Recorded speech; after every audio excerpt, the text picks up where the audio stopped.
Bora começar o vídeo com aquele tradicional giro de notícias e a primeira informação é sobre a minha portuguesa que contratou mais um reforço. Cristiano, centroavante de 37 anos de idade, havia sido artilheiro do Paraná, campeão da segunda divisão paranaense. Atleta que jogou 2 temporadas no Red Bull Salzburg e 10 anos no Japão.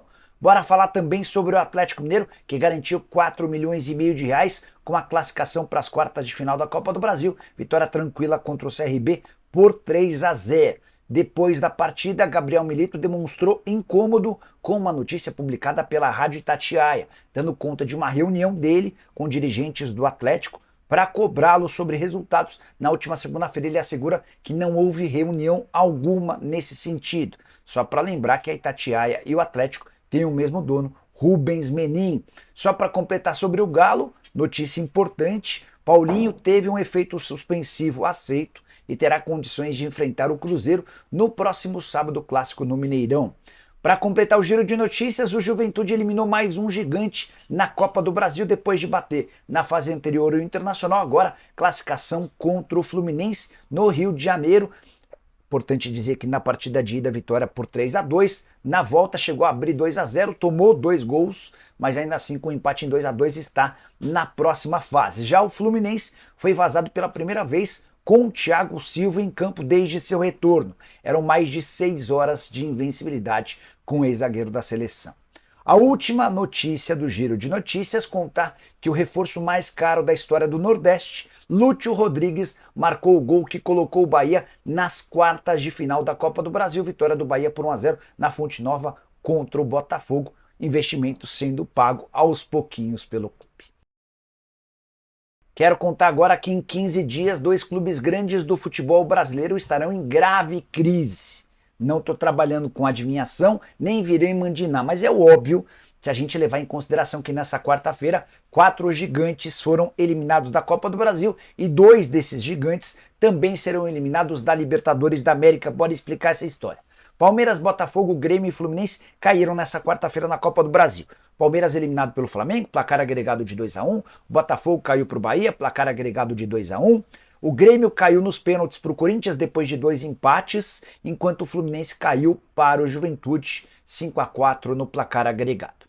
Acontece que nos 2 próximos meios de semana, esses 4 times estarão em campo pela Libertadores da América e se enfrentam, ou seja, 2 passam às quartas de final da Libertadores e outros 2 serão novamente eliminados agora na Libertadores da América, que é absolutamente plausível, natural e evidente que aqueles que tiverem sido eliminados da Copa do Brasil e da Libertadores num período de apenas 15 dias estarão em crise. Só para lembrar, o Palmeiras enfrenta o Botafogo, no outro jogo o Fluminense enfrenta o Grêmio. Eu queria que você usasse o espaço para comentário para dizer quais serão os 2 times que passam a próxima fase da Libertadores e quais serão aqueles que mergulharão na crise por conta de 2 eliminações importantes em torneios de mata-mata com bastante dinheiro envolvido num período de apenas 2 semanas. Só para arrematar, vale a lembrança de que 10 times disputavam 3 competições, sobraram 5. É que além desses 4 que eu já citei, o Red Bull Bragantino também foi eliminado para o Atlético Paranaense na Copa do Brasil. O time paulista segue na disputa da Sul-Americana e também do Campeonato Brasileiro. Hora de falar sobre o Corinthians na próxima fase da Copa do Brasil e decidido a contratar Hugo Souza, herói do Timão em apenas 20 dias. Tem jogado de fato muito bem e foi decisivo no empate em 0-0 com o Grêmio no tempo normal e também na decisão dos pênaltis ao pegar uma das cobranças da equipe gaúcha. Classificação corintiana garante 4,5 milhões de reais e mantém vivo o sonho de um título na atual temporada. Em relação ao Hugo Souza, empréstimo assinado coisa de 20 dias atrás, esse empréstimo custou 200 mil euros ou 1.200.000 reais. Ficou combinado entre Corinthians e Flamengo que a compra, que pode ser feita até o fim da temporada, vai custar 800 mil euros ou algo na casa dos 4.900.000 reais. Presidente Augusto Melo, preocupado com um possível assédio em cima do Hugo Souza, decidiu antecipar esse movimento e vai procurar o Flamengo nos próximos dias para exercer essa compra o mais rápido possível. Atleta novo, que tem bastante potencial e demonstrou já nesses primeiros dias de Corinthians uma enorme capacidade de decidir dentro de campo. As falhas dos tempos de Flamengo deram lugar a um jogador bem mais calmo, moderado e experiente. Depois da passagem no futebol português, ele foi emprestado ao Chaves, que acabou caindo para a segunda divisão. Ele chegou a dizer o seguinte depois da classificação contra o Grêmio, abre aspas, há 2 meses acabava a temporada em Portugal e eu estava em um time rebaixado, sem saber o que seria da minha carreira, mesmo depois de tudo que eu fiz. Tenho que agradecer demais ao Corinthians, que confiou no meu trabalho, fecha aspas. Quero a sua opinião, você acha que o Corinthians acerta ao acelerar o processo de compra do Hugo? Preocupação é de que existam possíveis interessados da Europa, depois de perder Cássio e Carlos Miguel, todo cuidado é pouco. Quero falar agora sobre Alex Sandro, informação exclusiva. O lateral esquerdo, de 33 anos de idade, decidiu aceitar a proposta do São Paulo. Oferta abaixo do ponto de vista financeiro e também inferior em relação ao tempo de contrato. Mas o Alex Sandro está absolutamente empolgado com a ideia de jogar no time do coração de toda a sua família. Vou dizer mais, ele já adquiriu 2 apartamentos na cidade de São Paulo. Um para ele morar, outro para a família mais próxima também morar em São Paulo. Vale a lembrança de que a residência fixa da família é em Catanduva, no interior de São Paulo, mas ele está há bastante tempo morando no exterior. Já esteve, por exemplo, no Porto e na Juventus da Itália. Inclusive, ele embarcou na última segunda-feira para Turim, onde foi cuidar da mudança. Nicola, então, diante disso, dá para dizer que o negócio com o São Paulo está fechado? Não. E o problema é o tricolor, que ficou de dar uma resposta ainda nessa semana para sacramentar o acordo entre as partes. O São Paulo havia feito uma proposta, o atleta fez uma contraproposta, o São Paulo não aceitou e enviou uma oferta inferior. Essa oferta que o Alex Sandro aceitou. Agora falta que o São Paulo acorde essa situação, ponha tudo no contrato, para que ele possa assinar, primeiro passar por exames médicos e assinar o contrato com o tricolor. Além dessa história do apartamento, dos 2 apartamentos que eu contei com exclusividade para vocês, quero contar que ele está muito, mas muito empolgado em jogar no São Paulo, depois especialmente de ter ido ao confronto contra o Flamengo no último sábado no Morumbi. Ele foi por conta própria, como torcedor do São Paulo, sem convite de ninguém. E ficou absolutamente encantado com o comportamento do torcedor São Paulino jogando junto, estádio lotado, e ele falou que há bastante tempo não sentia isso. É por conta disso que o Alex Sandro tenta acelerar esse processo para fechar com o São Paulo. Se o tricolor não afirmar, não concordar com aquilo que já havia sido estabelecido anteriormente, aí ele vai precisar buscar outras alternativas. Palmeiras e Botafogo são os principais candidatos a contratá-lo no futebol brasileiro. Bora falar agora sobre a mais nova polêmica envolvendo o Gabigol e de novo com uma camisa de um time rival. É possível que toda essa polêmica que surge nas redes sociais não passe de uma grande bobagem. Mas o que está acontecendo para explicar para vocês? Depois da partida, viralizou uma foto em que o Gabigol está com uma camisa do Palmeiras no alto, balançando essa camisa. Não dá para entender se ele está comemorando, até porque não há, até esse momento, um vídeo que explique a imagem. A imagem, de qualquer forma, causou enorme repercussão negativa entre torcedores do Flamengo, até porque é mais um episódio envolvendo o Gabigol e camisa do rival.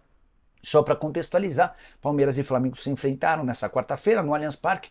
Palmeiras venceu o jogo por 1-0, mas acabou eliminado e o Gabigol não entrou em nenhum minuto da partida. No fim do jogo, foi flagrado conversando longamente com o goleiro Everton do Palmeiras e é a partir daí que surge a imagem dele segurando essa camisa do Verdão, que foi trocada com algum atleta depois do jogo.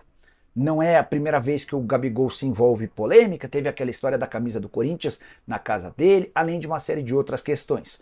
Por trás disso ainda há um outro problema, informação que eu tenho contado já há bastante tempo, do acordo do Gabigol com o Palmeiras para 2025. Ninguém confirma essa história. Ontem, inclusive, a Leila Pereira, depois da partida, assegurou que não tem pré-contrato assinado, embora ela admita o interesse na contratação do jogador. Só para arrematar, o Gabigol parece adorar se envolver em problemas, em confusões. A percepção que existe dentro do Flamengo é que ele quer ser protagonista em todos os momentos, até no momento em que ele não joga.